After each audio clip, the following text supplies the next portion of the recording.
à tous et bienvenue dans Bonjour chez vous. Ce vendredi, on parle de comment se consacrer davantage à Dieu. On a passé une magnifique semaine et je crois que c'est un thème formidable pour clôturer cette belle semaine. On veut se consacrer davantage, on veut être plus proche du cœur de Dieu, avoir une relation plus intime. Comment faire? Eh bien, c'est ce dont on parle avec Omer et Aurélie. Bonjour à tous les deux. Bonjour. Vous allez bien? Oui. Super, super, superbe. Merveilleux. On a commencé l'émission avec toi, la semaine avec toi, Omer. On la termine avec toi. C'est comme une boucle qui se boucle. C'est beau. Et qui se boucle par la consécration. Ah ouais, c'est un bon sujet. C'est un bon sujet. On va voir tout ça ensemble aujourd'hui, les différents types de relations qu'on peut avoir avec Dieu. Quelle est la relation suprême, si on veut bien, la meilleure? Je mets un bémol, hein, parfois quand on entend consécration, les gens ils ont peur. Ah non, ça c'est pas une bonne émission pour moi. Non, non, non, c'est pas tout ce que vous pensez. C'est un appel de Dieu. Et puis Dieu nous prend là où nous sommes. Exact. Il veut nous emmener plus loin. Magnifique introduction. Je n'ajouterai rien, c'était parfait. Je vais donc te laisser la parole. T'es tellement bien lancé. On commence avec notre pensée du jour.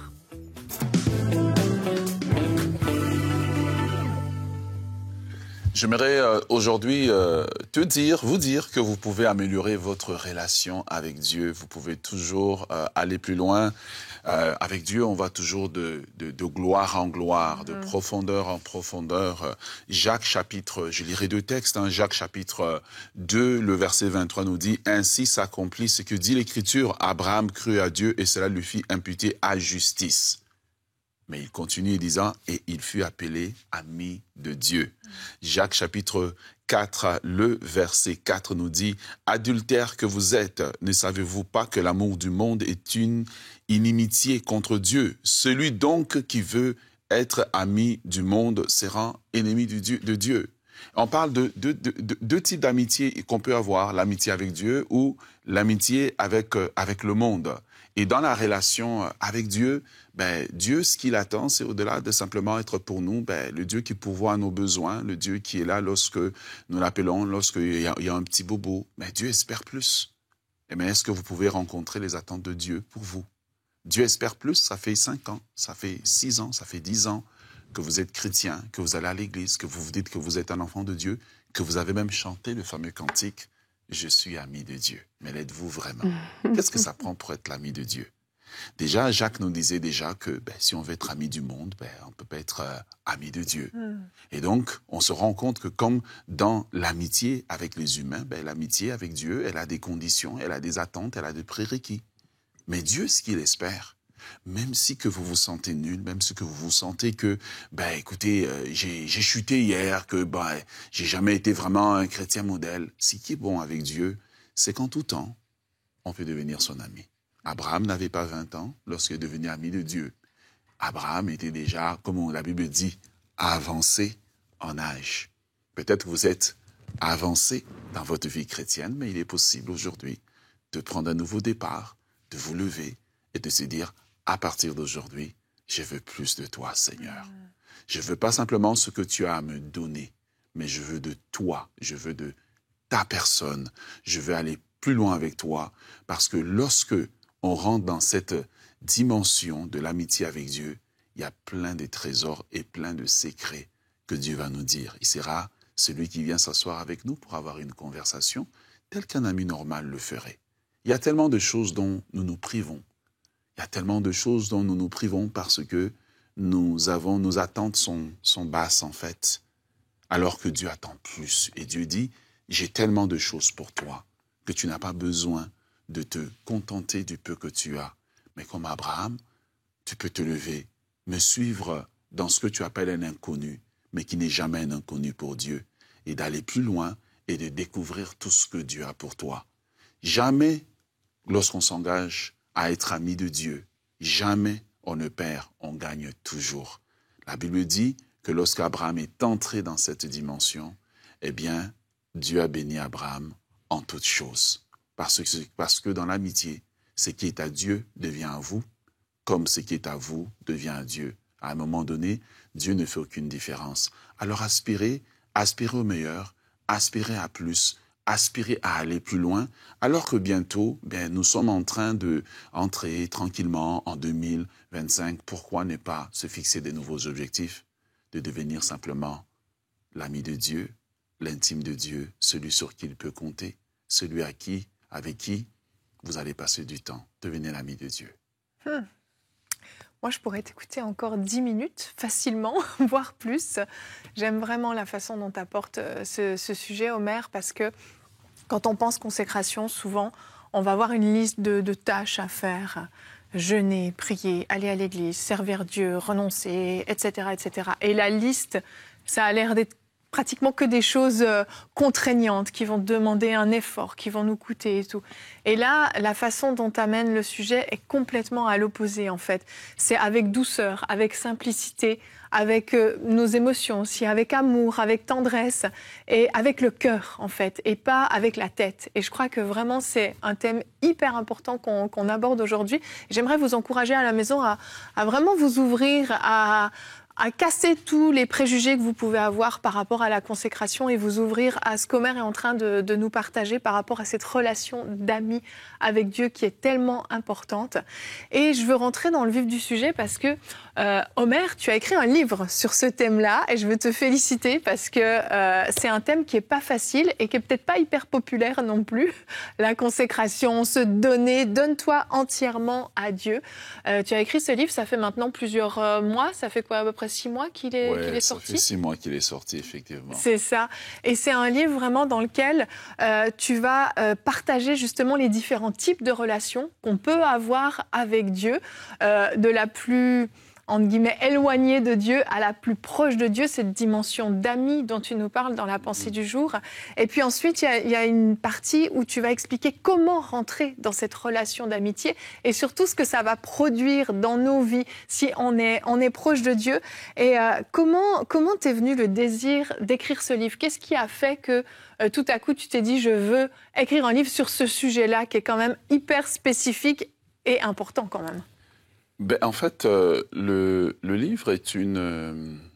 D'abord, il a été écrit par morceaux, en fait, comme on construit un immeuble, sur une période d'environ 4 ans. Okay. Et quand je l'ai reçu, j'écrivais, et puis j'avais pas vraiment le courage. Je me disais, peut-être que ça va pas intéresser les gens et tout.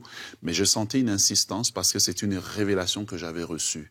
Une révélation que j'avais reçue que, en fait, nous nous contentons de peu. Beaucoup de gens, plein de gens qui vont à l'église, qui chantent, ils sont en fait totalement dans une relation transactionnelle avec Dieu. En fait. Ils font des transactions. Je donne ma dîme parce que je veux avoir. J'ai une liste d'épicerie. Et vous allez voir, même quand on prie, il y a peu de prières. Seigneur, je veux te connaître. Je veux te découvrir. Beaucoup, c'est donne, fais, j'arrache. Je piétine. Je réclame. Je réclame. Voilà. Et voilà.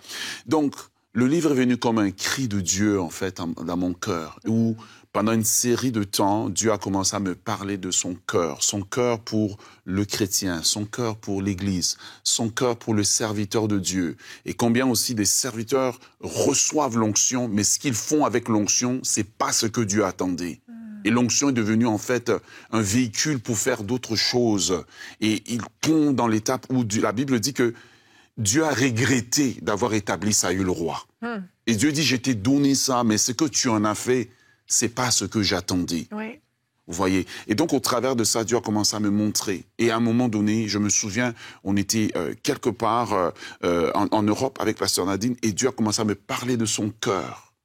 Et combien une dimension du cœur de Dieu souffre, j'aimerais dire entre guillemets, de solitude, parce que il y a très peu de personnes qui veulent son amitié. Ouais. Beaucoup de gens veulent de ce que Dieu peut donner. Beaucoup de gens veulent de ce que Dieu peut offrir. Mais aussitôt que Dieu commence à donner, quand la liste est remplie, on a moins de temps de prière, moins de temps de le chercher. Voilà, on est occupé à plein de choses. Si on est un serviteur, on s'arrête à la relation de serviteur parce que le diable va nous convaincre que nous sommes arrivés au maximum.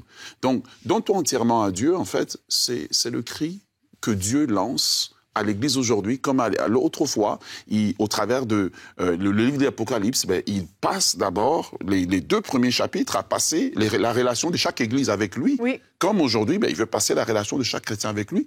Où est-ce que nous nous situons avec lui? Où est-ce que se trouve notre relation avec lui? Où est-ce que nous en sommes? Désolé, je suis vraiment... Non, mais j'aime, c'est excellent. Et je pense que c'est important que tu précises bien pourquoi tu l'as écrit, comment tu l'as écrit. Parce qu'on comprend le cœur derrière, en fait. Le cœur qui t'anime, mais qui anime Dieu, finalement, au travers de toi. Parce que c'est ça, il y a cette nécessité, des fois, de faire un peu cette introspection. J'en suis où dans ma relation avec Dieu? Tu parles de relation transactionnelle. Oui. Est-ce que je suis juste dans le « donne-moi et moi je te donne », etc. Tu parles du serviteur, c'est la relation d'enfant. De la relation de l'enfant, en fait. Voilà. Où, écoutez, là, je suis plus au niveau transactionnel, mais je suis un peu comme un enfant, finalement. Je veux les bonbons que Dieu va me donner, mais je ne veux pas la discipline qu'il va m'imposer. Et donc, j'ai une mentalité... d'ayant droit, j'ai une mentalité un peu comme Samson, je peux faire ce que je veux, Dieu est amour, Dieu va toujours, etc. Mais parfois on réalise que il y a des conséquences, et puis après ça, on tombe, dans une relation de serviteur où tu as les dons, tu as le ministère, tu as ça, mais en réalité, tu n'as plus de relation avec Dieu. Pourquoi? Parce que les seuls moments où tu pries, tu cherches Dieu, c'est parce que tu as quelque chose à exercer. C'est ça. Et donc, Dieu n'est plus ce Dieu-là qui te passionnait autrefois. Et quand je parle de ça, je fais la comparaison avec Salomon. Le jeune Salomon qui aimait Dieu. On dit que Salomon aimait Dieu. Et le Salomon maintenant plus âgé, qui a reçu la richesse, qui a tout reçu, qui est vraiment dans l'opulence totale. Et la Bible dit que les femmes qu'il avait ont éloigné son cœur. Il est possible d'être un serviteur de Dieu, mais le cœur s'est totalement éloigné de Dieu. Aïe, aïe, aïe. Et donc, la dernière, on parle de l'amitié. De l'amitié. Mais moi, si tu veux bien, j'aimerais qu'on puisse s'arrêter un petit peu sur justement cette différence entre cette relation de serviteur et d'amis. Parce que justement, je crois que des fois, le mélange se fait. Et on pense que parce qu'on sert, on est forcément amis, alors que ce n'est pas forcément le cas. On va regarder notre verset du jour et Aurélie, je te promets, je te donne la parole. Je vous écoute, c'est très agréable, je peux vous dire. Au moins, tu reçois. Dans Jean 15,15, la Bible dit « Je ne vous appelle plus serviteur, parce que le serviteur ne sait pas ce que fait son Seigneur, mais je vous ai appelé amis, parce que je vous ai fait connaître tout ce que j'ai appris de mon Père. » Et en fait, l'ami va bien sûr servir Dieu aussi. Ça ne veut pas dire que l'ami ne sert pas Dieu, mais en fait, il a une relation, il a une intimité avec Dieu. Il connaît son cœur, il connaît pourquoi il fait les choses. Et quand on réfléchit à la relation qu'on peut avoir peut-être avec notre patron, vous avez tous un patron, normalement, à moins que vous soyez votre propre patron, mais admettons, vous avez un patron. Est-ce que vous allez manger au restaurant avec votre patron? Est-ce que vous allez faire des sorties avec votre patron? Est-ce que vous riez avec votre patron? Normalement, ce n'est pas le cas. Dans certains cas, ça peut arriver. Mais en fait, par contre, vous lui obéissez. Donc, vous êtes dans les tâches. Vous allez accomplir des choses et le serviteur va être comme ça. Va être comme je fais. Mais jamais il prend le temps de développer une relation avec celui qui lui demande de faire, entre guillemets. Et je crois que la distinction, elle est hyper importante. Il faut savoir se positionner quand même à là où on en est. Oui, effectivement, c'est excellent d'avoir ce genre de livre qui, justement, nous plonge dans la relation avec Dieu. Et en tout cas, moi, c'est des questions que j'aime, bien sûr, qu'on parle de consécration. Et je me pose tellement de questions parfois. Et j'ai réalisé, en fait, que même au niveau de l'Église, en fait, on apprend beaucoup aux gens à faire. On apprend aux gens à servir. On apprend que, voilà, il faut louer le Seigneur, il faut adorer le Seigneur. En fait, il faut. Du coup, on voit des chrétiens qui grandissent en faisant des choses. Mais ces choses ne sont pas basées sur le fait qu'ils ont eu une relation personnelle avec Dieu. Moi, je me rappelle, je le dis souvent, j'étais arrivée à une étape quand j'ai justement commencé à prier. Je disais à Dieu, je veux Jésus, c'est lui que je veux et rien d'autre. Et j'étais arrivée à une étape où j'ai commencé à dire à Dieu que adorer ne m'intéresse pas, c'est toi qui m'intéresse. Et parce que tu m'intéresses, j'adore. Oui. Parce que tu m'intéresses, je sers. Oui. Parce que tu m'intéresses, je vais évangéliser. Donc les choses en fait qu'on apprend juste aux gens, il faut faire, on ne leur apprend pas que en fait ça vient d'une intimité avec Dieu. C'est pas juste là pour le faire en fait. C'est là parce que tu aimes Dieu, tu te rapproches de lui et tu vois, ah Seigneur, comme tu aimes ça, c'est ça que je veux te donner en fait. Voilà. Et c'est important de bâtir cette relation-là parce que malheureusement, c'est ce qu'on voit même dans les églises. On voit des gens qui font et qui semblent bien faire. Mais on ne voit pas forcément toujours des personnes qui ont cette vraie relation. Mais changeons notre cœur. Et je crois que le livre va répondre aussi à ça, à ce désir-là. Changeons notre cœur et allons vers Dieu en lui disant, mais en fait, qu'est-ce qui t'intéresse toi? Et la chose qui t'intéresse, alors que je suis en train de servir, en lui donnant ce qui l'intéresse, c'est ça l'amitié avec Dieu. C'est ça l'amitié et cette amitié débouche, comme Omer disait, sur des choses tellement plus importantes. Tu vois, ça peut aller très loin même. À un moment, c'est comme même la dimension de l'épouse avec Dieu, parce qu'il vient chercher une épouse. C'est encore toute une autre dimension que le Seigneur peut ouvrir. Où maintenant tu te dis, mais en fait, de la même manière qu'une épouse ne peut pas faire sans son mari, mais je peux pas faire sans Dieu. Je peux pas vivre loin de lui. De la même manière qu'une épouse est soumise à son mari, je peux ne pas me soumettre à Dieu. Mais tout ça, ça vient dans l'intimité de notre relation avec Dieu. Vraiment. Et donc, le défi que de l'Église aujourd'hui, c'est pas les instruments, les prédications. On en a beaucoup. Oui. Mais on a un défi à tous les niveaux, autant dans les bancs que ceux qui sont devant. Où nous avons un défi relationnel qui était le problème que l'apôtre Jean, au travers de la vision qu'il a eue dans l'Apocalypse, a relevé de Jésus qui regarde l'Église et qui commence par l'Église d'Éphèse, qui était doctrinalement bien assis. Il dit, tu as perdu ton premier amour. Eh oui. Il finit, je pense à Laodicée, il dit, tu passes pour être vivant, mais tu es mort. Et je crois qu'il est temps pour nous, à un moment donné, de nous arrêter. Oui. Même ceux qui servent, pourquoi je sers? Et si aujourd'hui, je n'aurais pas tout ça, est-ce que laissé sur un endroit qui ressemblerait à l'île de Patmos comme Jean, je pourrais dire que je fus ravi en esprit? Mais ravi en esprit veut dire aussi qu'il était en esprit, ça veut dire qu'il était en communion avec Dieu. Est-ce que je suis capable de garder cette relation avec Dieu? Qu'est-ce qui me passionne? C'est les acclamations des gens ou c'est cette intimité? Quand le ministère découle de l'intimité avec Dieu, ça devient quelque chose qui plaît et qui est agréable à Dieu. Et donc, le serviteur peut tout faire ce que le maître lui a demandé sans développer le cœur du maître, sans développer ce qui est spécial au maître. De finir, Seigneur, j'aimerais juste te plaire. J'ai pas à prêcher aujourd'hui, mais j'ai juste faim de toi, j'ai juste soif de toi. Et parfois, l'ennemi va utiliser la chose qui nous a emmenés là, l'énergie qui nous a emmenés là, la prédication, tout ce qu'on fait, les invitations gauche-droite, comme un moyen maintenant de nous garder. Souvenez-vous, le jeune Salomon n'était pas la même chose que le vieux Salomon. Mais David, il a eu des moments difficiles, mais il a terminé de la même manière. Pourquoi? Parce qu'il a su garder le cœur pour Dieu. Tellement. Et je pense aussi que dans cette dimension de l'amitié, Dieu doit pouvoir nous dire des choses que personne ne nous a jamais dites. Et ça manque beaucoup. Qu'est-ce que Dieu t'a dit? Tu ne sais pas. Il y a rien qui sort de là parfois quand on pose cette question aux gens. Mais un ami te dit des secrets. Même Dieu, il a dit, cacherai-je à mon ami Abraham. Et même les secrets de Dieu, en fait, sont pour ceux qui le craignent. C'est écrit dans sa parole. Donc, un ami, il va te dire des secrets. Il y a des choses qui doivent relever de l'exclusivité entre toi et Dieu, que Dieu va te dire, qu'il va te communiquer. Et ça démontre que vous avez une relation amicale tous les deux. Et aussi, moi, j'encourage les gens à analyser ce qu'ils prient. Parfois, on reste longtemps dans des temps de prière et on dit qu'on a une relation avec Dieu. Pourtant, comme on disait tout à l'heure, tu as juste dit, fais ceci, donne-moi, etc. Mais analyse un peu ce que tu pries.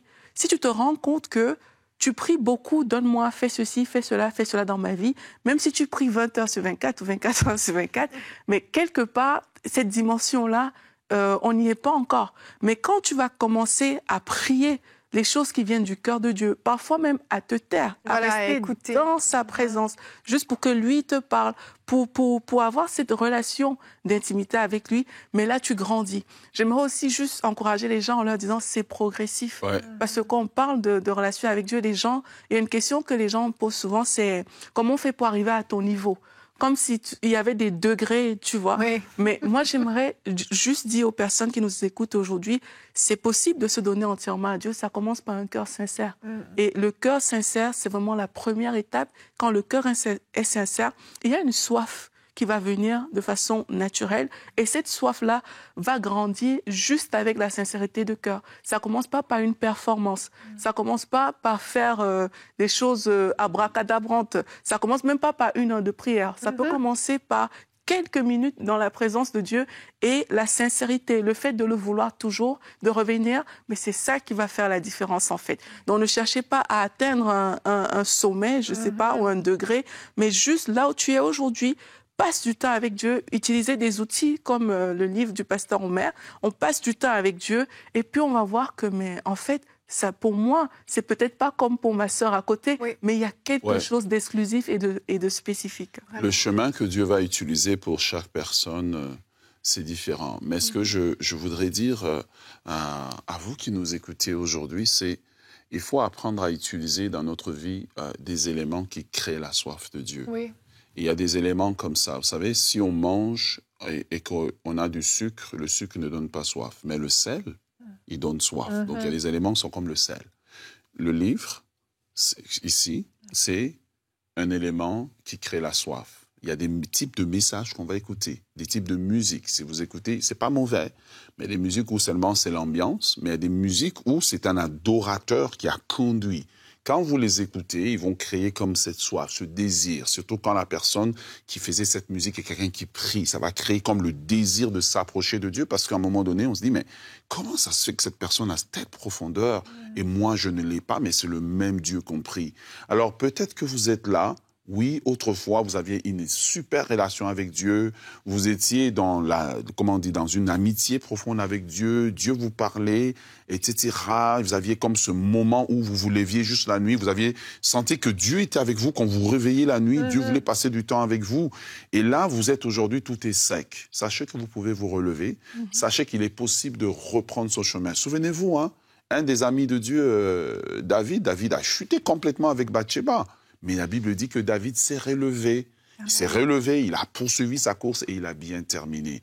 Donc, une des façons, mettez de la musique qui crée la soif de Dieu. Écoutez des prédications, pas qui vous disent que vous seront bénis, mais des prédications que comment s'approcher de Dieu, comment prier, comment développer la soif de Dieu. Écoutez des choses qui font que la soif va être créée. Mettez la Bible qui va jouer en background, en arrière-plan pendant que vous êtes peut-être en train de faire un travail. Tous ces éléments, en fait, commence tranquillement, comme les nuages qui se forment dans le ciel, à créer en fait la soif de Dieu. Et vous allez réaliser qu'à un moment donné, vous êtes en train de travailler, de faire quelque chose, et puis naturellement, un chant va monter. Oui. Naturellement, la prière va juste sortir de votre bouche. C'est là que vous allez savoir maintenant que Dieu est en train de remplir ce réservoir qui était vide dans votre cœur. Ouais. Et pour toutes les personnes même qui se disent justement, j'ai péché, parce que ça, c'est quelque chose qui peut éloigner vraiment de Dieu. On se sent disqualifié. C'est ça, il y a cette condamnation qui vient à l'intérieur.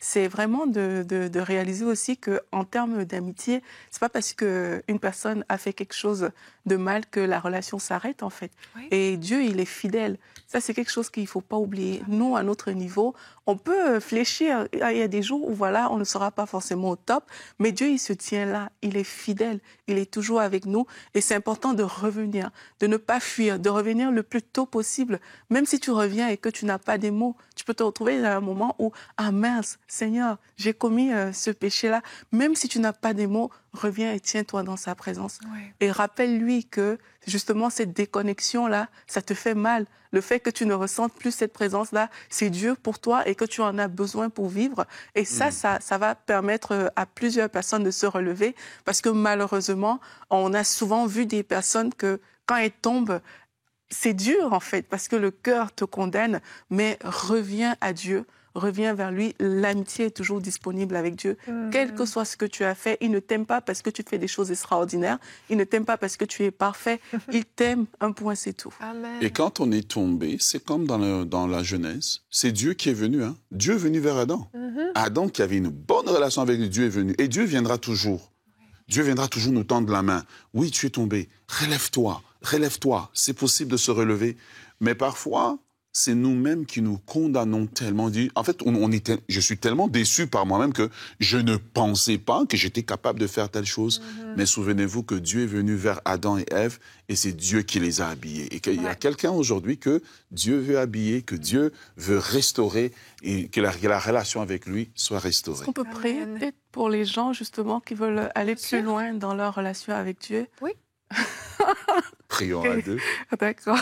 Père, nous voulons prier aujourd'hui pour ceux qui veulent aller loin avec toi, ceux qui se disent, j'écoute tout ce que vous dites là, mais c'est tellement lointain. Ouais. C'est tellement loin que je ne pense pas que je pourrais.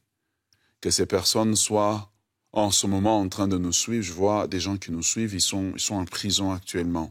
Et tu te dis, écoute, après ce que j'ai fait, tu étais un serviteur de Dieu, quelque chose s'est passé, tu te retrouves dans la prison actuellement. Je prie pour que Dieu puisse te visiter, que Dieu puisse te restaurer là où tu es. Je prie pour tous ceux que, lorsqu'ils écoutent ce que nous sommes en train de dire ici, ils se disent, mais c'est impossible, c'est trop haut pour moi. Éternel, nous prions pour une visitation spéciale, une soif de Dieu, un désir de Dieu, un désir ardent qui brûle dans leur cœur. Seigneur, nous te demandons de les relever et de les fortifier et qu'ils rentrent dans cette dimension d'amitié, d'aller plus loin avec toi. Seigneur, fais grâce. Dans le nom de Jésus, nous avons prié. Alléluia, merci Seigneur Jésus-Christ. Seigneur, oui, comme Omer l'a dit, on prie afin que tu captives les cœurs, qu'une soif nouvelle naisse dans le cœur de toutes les personnes qui te demandent maintenant. Au nom puissant de Jésus-Christ, Seigneur, on prie pour un attachement sans précédent avec toi, qu'il y ait une nouvelle relation, qu'il y ait cet amour qui naît, qui grandit encore, encore et encore, qu'il y ait une nouvelle faim, une nouvelle soif de toi. Seigneur, attire ces personnes dans ta présence, comme moi-même tu m'as attiré alors que j'étais que jeune converti. Cette soif de laisser mes amis pour aller vers toi. Seigneur, qu'il y ait une soif de délaisser les choses de cette vie, les problèmes, les préoccupations, pour juste passer ce temps avec toi. Seigneur, nous t'aimons et nous t'aimons de tout notre cœur. Et on prie que cet amour soit véhiculé dans les nations, dans la francophonie, dans les maisons des personnes qui nous écoutent. Merci Seigneur parce que tu fais ton entrée et tu te révèles comme elles ne t'ont pas encore connu. Au nom de Jésus-Christ. Amen. Amen. Merci Seigneur. Faites cette introspection. Enlevez tous les services que vous faites pour le Seigneur. Si vous enlevez tout, qu'est-ce qu'il reste? Posez-vous la question. Est-ce qu'il reste une relation avec Dieu ou est-ce que votre relation avec lui ne dépend que de votre service? Posez-vous la question, où en êtes-vous avec le Seigneur? Quelle est cette relation que vous avez avec lui et quelle relation vous aimeriez avoir? Laissez votre cœur parler, laissez votre cœur s'attacher à Dieu et prenez des décisions peut-être pour réajuster. Et bien sûr, je ne peux que vous encourager à vous procurer le livre du pasteur Omer Kabouya, « Donne-toi entièrement à Dieu ». Il est disponible sur Amazon. Je crois que c'est un ouvrage qui va aider beaucoup de personnes à passer à une autre dimension dans cette relation d'intimité avec leur Seigneur. Alors, n'hésitez pas à vous le procurer. Merci Omer d'avoir écrit ce livre. Je crois que c'est vraiment le livre pour la génération. Pour un temps comme celui-ci, je crois qu'il fallait vraiment ce genre d'ouvrage et je crois que ça va changer beaucoup de choses. Alors, merci d'avoir été obéissant. 4 ans, c'est long. On sent que c'est quelque chose qui a maturé en toi, mais quelque chose que tu portes profondément dans ton cœur. Merci de nous avoir donné les prémices de ce que tu as écrit dans cette émission. J'ai été très édifiée et je suis convaincue que vous également à la maison. Et bien sûr, je vous souhaite un très bon week-end dans la présence de Dieu, mais vous savez, cette présence intime, que vous puissiez continuer cette petite flamme qui s'est allumée dans votre cœur, que vous puissiez l'amener avec vous tout au long de votre week-end. Et nous, on se retrouve lundi pour de nouvelles émissions de Bonjour chez vous.